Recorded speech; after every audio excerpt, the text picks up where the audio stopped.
Hello. देखिए इस question को हम लोग कैसे सॉल्व कर पाएंगे। थोड़ा सा कैलकुलेटिव ये क्वेश्चन है, ठीक है। तो थोड़ा सा ध्यानपूर्वक इस क्वेश्चन को सॉल्व करना होगा और थोड़ा टाइम लग सकता है इस क्वेश्चन में, क्योंकि काफ़ी कैलकुलेटिव क्वेश्चन है। A person saves 28% of his income if his income increases by 20% and the expenditure reduces by 5%, then his savings increases by X%। The value of X is closest to, मतलब एक close value बताना है, means approx value बताना है आपको rounding में value लेकर। सबसे पहला चीज़ कि आपके पास इनकम, एक्सपेंडिचर और सेविंग्स की बात कर रहा है, तो यहाँ आप लिख सकते हैं इनकम, ठीक है, और यहाँ पर लिख सकते हैं आप सेविंग, और यहाँ पर लिख सकते हैं आप एक्सपेंडिचर।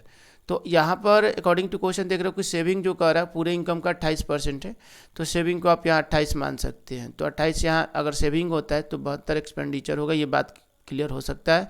इट मीन्स कि टोटल जो इनकम था 100 था, तो जब टोटल इनकम 100 था तो सेविंग 28 यूनिट हो गया और 72 यूनिट क्या हो गया, एक्सपेंडिचर हो गया।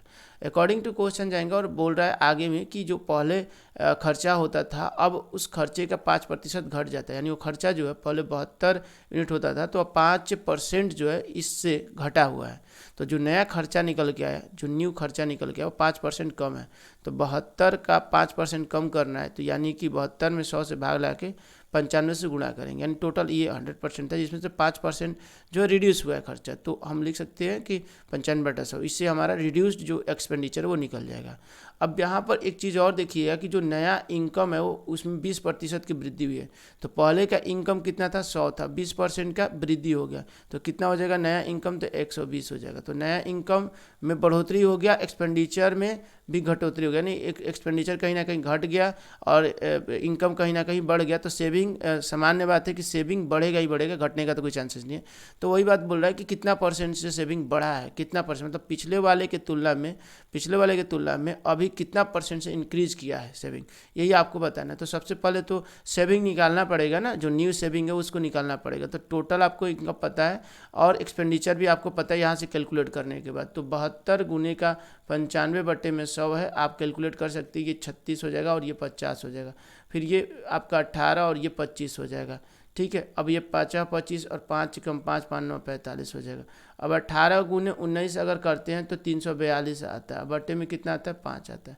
ये कुल मिलाकर जो नया जो एक्सपेंडिचर हुआ वो 342/5 है, और टोटल जो इनकम है 120 है। तो 120 से 342/5 घटा देते हैं तो हम लोग को सेविंग निकल जाएगा टोटल नया वाला सेविंग। तो 12/5 यानी 600 में से 342 को आपको घटाना है बटे में 5, तो कितना बच जाएगा, तो 258/5 बच जाएगा। तो नया सेविंग निकल गया कितना, 258/5।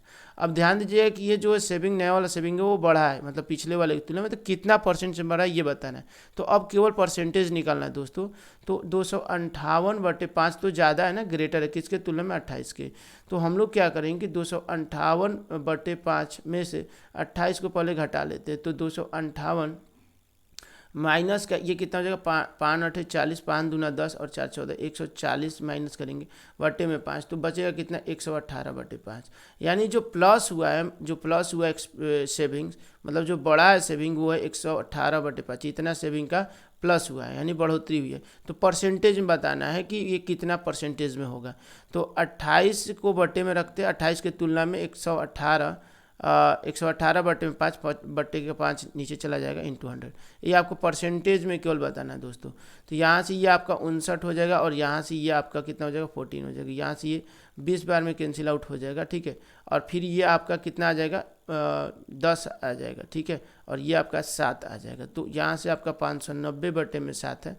अब डिवाइड कीजिएगा दोस्तों, तो 7 7 8 56 होता है, 3 0 7 4 28 हो जाएगा, तो 84.20। तो 7 दूना 14 और 6 0 7 8 56, यानी कि आपका 84.28 आ रहा है, जो कि अप्रॉक्सीमेटली अगर कहा जाए तो एक डेसिमल प्लेस में लिखेंगे तो 84.3 आएगा, ठीक है, राउंडिंग वैल्यू। तो आप देख सकते हैं कि 84.3 जो आपका ऑप्शन नंबर बी है वो करेक्ट हो जाएगा दोस्तों।